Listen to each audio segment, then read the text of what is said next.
You probably wonder how anyone can afford a house in this economy, especially if you're coming from the city where the rent is sky high. Well, let me tell you, you can do it, and no, it doesn't take a big savings account or a six-figure salary. In this video, I'm breaking down exactly how to buy your first home, and I'm sharing 4 actionable steps to help you get there.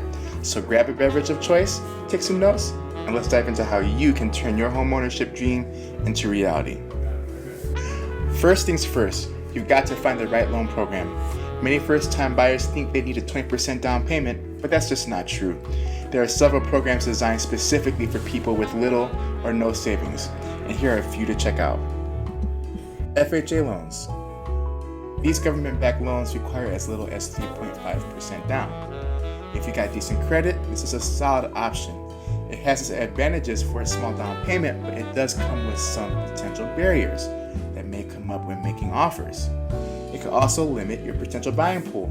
But if you work with the right realtor like me, they can help navigate you through the process and get your offer in a position to be accepted. Conventional 97 loans. Yes, you can get a house with just 3% down through conventional lenders, and you could potentially save more money versus FHA loans. Part of your loan covers a mortgage insurance premium, or MIP, which is added for loans with less than 20% down. For conventional loans, the premium falls off once the loan reaches 20% of the equity that is paid. For FHA loans, that premium stays on for the life of the loan or until you decide to refinance out of that type of loan. More of that in the future video. USDA loans. If you're open to moving into a suburban or rural area, these loans offer 0 down payments. And no, rural doesn't always mean farmland. There are some great suburban neighborhoods too that qualify. For those of you who serve in the military, you've got access to one of the best loan options with no down payment required. That's the VA loan. I personally went with conventional 5% down for owner-occupied, and it made all the difference. Do your research and speak to a lender who can help you figure out what works best for your situation. The second strategy that helped me was using down payment assistance programs. These are absolute lifesavers, especially if you're living paycheck to paycheck in a big city. Here's what to look for. Local housing authority grants. Many cities and states offer grants or for forgivable loans to first-time homebuyers. Employee assistance. Some companies will actually help cover the costs of down payments and moving as part of your benefits package, so it's worth checking with your HR. Nonprofit programs. Organizations like NACA, Neighborhood Assistance Corporation of America, provide counseling and assistance for buyers with low to moderate incomes. There's also tax credits. In some areas, you can get tax incentives for buying a home, and this can free up extra cash for your down payment. I've had multiple clients use local DPA programs to purchase condos and homes, and one program even offered a grant for closing costs, conventional lending, and 1% down based on credit, income, and location.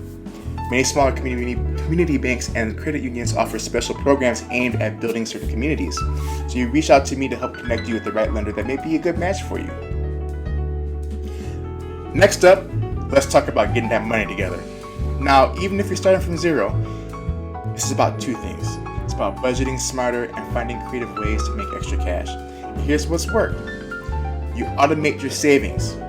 Even if it's just $50 from a paycheck, set up a dedicated account for your future home and don't touch it, especially now with 4% on savings accounts. Control and monitor your spending. Keep track of your subscriptions, your debt, and regular expenses to know which areas you could cut back and where you could reallocate funds to get closer to your goals. For every dollar you save from cutting expenses, redistribute to your emergency savings, your house fund, paying down debt, whatever you need to put yourself in a financially sound position to make your move. I have some tips on this later. Whether it's freelancing or selling online or doing extra rideshare, for every dollar you earn, it counts. Flipping goods online, temporary jobs, Facebook Marketplace, all can make a huge difference in adding income in a way that fits your lifestyle if you're having a side hustle. Using your credit wisely. If you're relying on a credit card to cover shortfalls, make sure you're not overspending or hurting your credit score. A good credit score can save you thousands on your mortgage. Many times I tell my clients the target number is 640, but a lot of times lenders can work with clients up to 600. Now, I know many people might be below this, but it's never too late to improve your credit, and this is why we have these conversations ahead of time. I hate budgeting when it comes to personal finance. The word makes me cringe. It's difficult to think budget and deal with the flow of life. However, as a disciple of Ramit Sethi, author of I Will Teach You to Be Rich, there are ways to approach your money that will help you take control of your financial life, like using a conscious spending plan.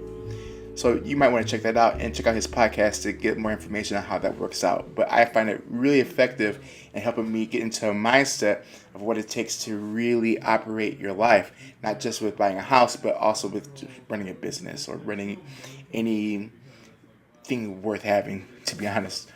Now, let's talk about one of my favorite strategies, which is house hacking.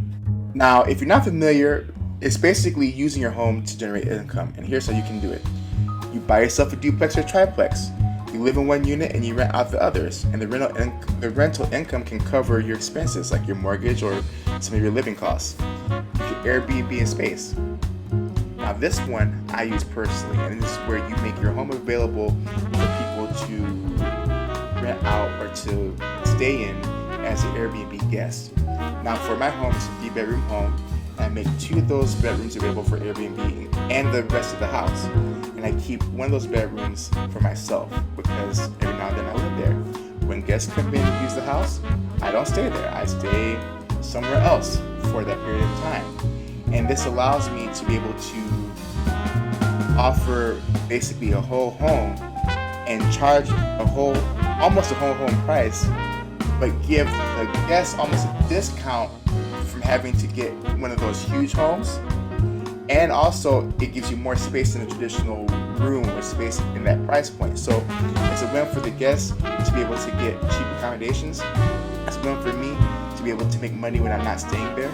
And oftentimes you might find people like construction workers, capital construction workers, people who are coming into the area to stay for extended periods of time to work on things within the city, to stay there for weeks, sometimes even months.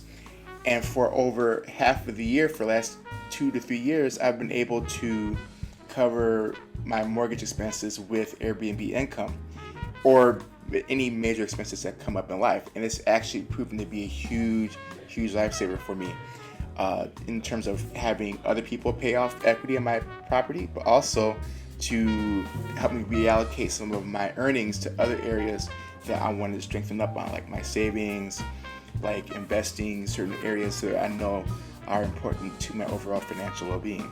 So look into something like that when you're also buying a property.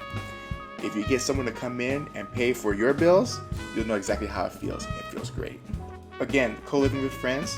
Look, if you're single or don't need a lot of space, you can buy a home and rent out the extra rooms to your friends. It's cheaper for everybody and it helps you build equity. I will also urge a little bit of caution in this because I know a lot of times people don't really get along as roommates as they would with friends.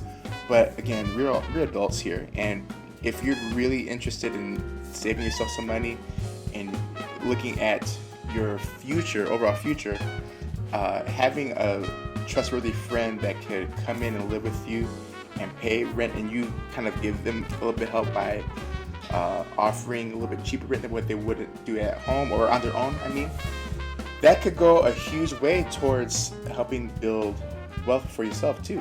Rent out storage space. You got a garage or a basement you don't need? Rent out to someone who does. So there you have it. 4 actionable steps to help you buy a house, even if your savings account looks a little sad right now. The key is to use the tools and resources available to you and to get creative with your approach. If you found this video to be helpful, be sure to hit that like button and subscribe for more tips on finance, investing, and building wealth. And let me know in the comments, what's your biggest challenge when it comes to buying a home? Let's chat about it. Until next time, keep dreaming big.